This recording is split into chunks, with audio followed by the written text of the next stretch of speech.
Hi, this is Project Spark Alphabet. I'm Lady Lex UK, and today we're doing the letter Q.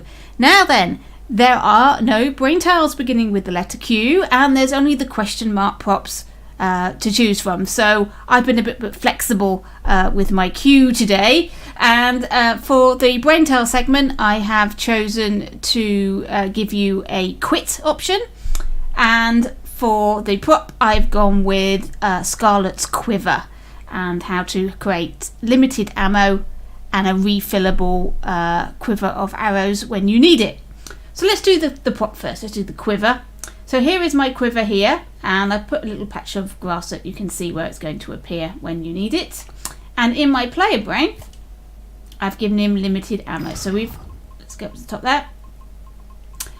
So we've equipped him with Scarlet's bow. Any bow will do. You can also do this with guns, obviously. Anything with ammo, any ranged weapon, you can have a limited ammo on it. So the option to shoot is the Y button.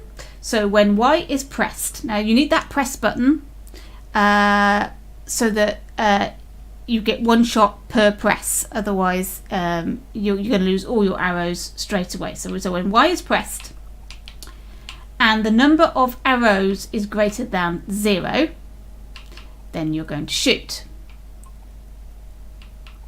When the number of arrows, then it's going to decrease the number of arrows you've got by 1.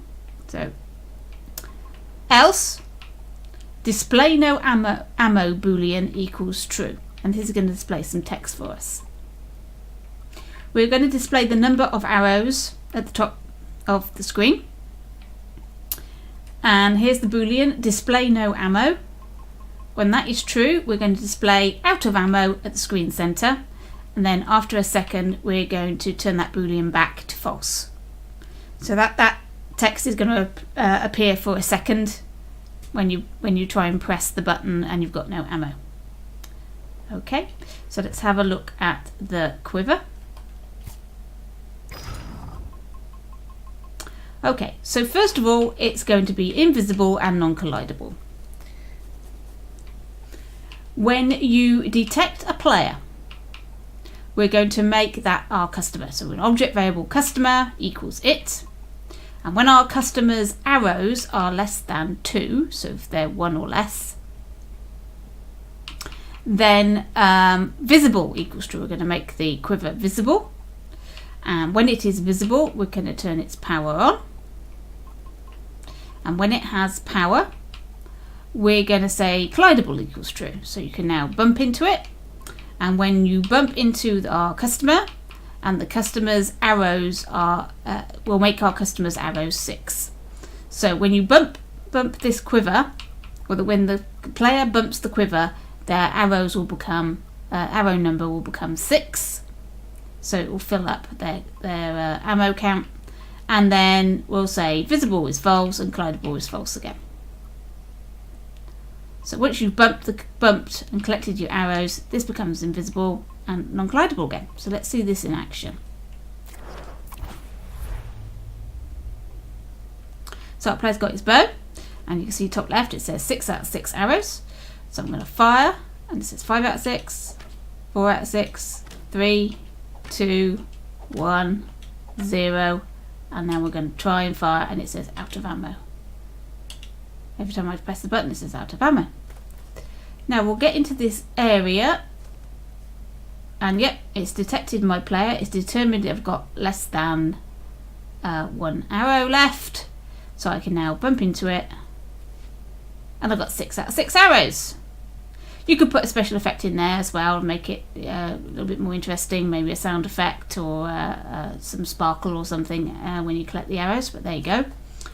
So that's it. It's very simple how to do limited ammo on a game with a ranged weapon, with a gun or a bow, etc.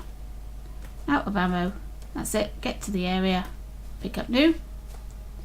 And I can't pick up any more than 6, and it doesn't appear unless I'm down to a small amount and the player is in the detect zone. So there you go. There is our quiver. Right then, let's have a look at our brain tile. Actually, I'll show you what I've built. Okay, so I'm going to press the button that I want to quit the game.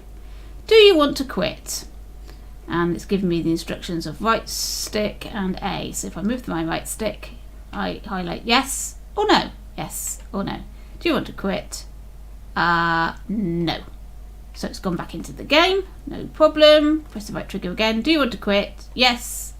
And then that's gone back into my edit mode, which is what happens if you play in Project Spark in build mode. There we go. It quits to back into edit mode. Right, let's see how that's done, and it's quite simple.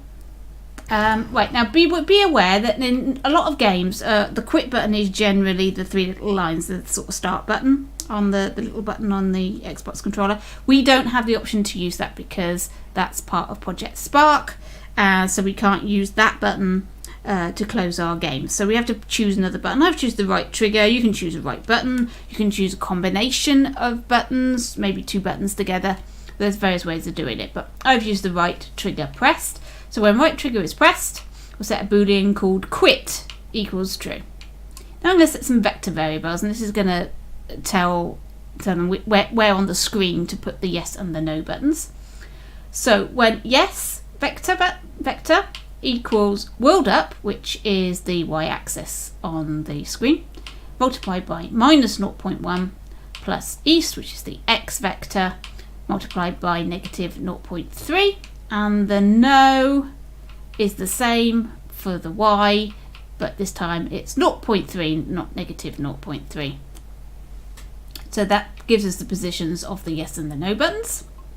When quit is true, we're going to display do you want to quit, and these two symbols to tell you what you need to do, and then display yes at the screen position yes with a priority of 2, and display no at screen position no with a priority of 2.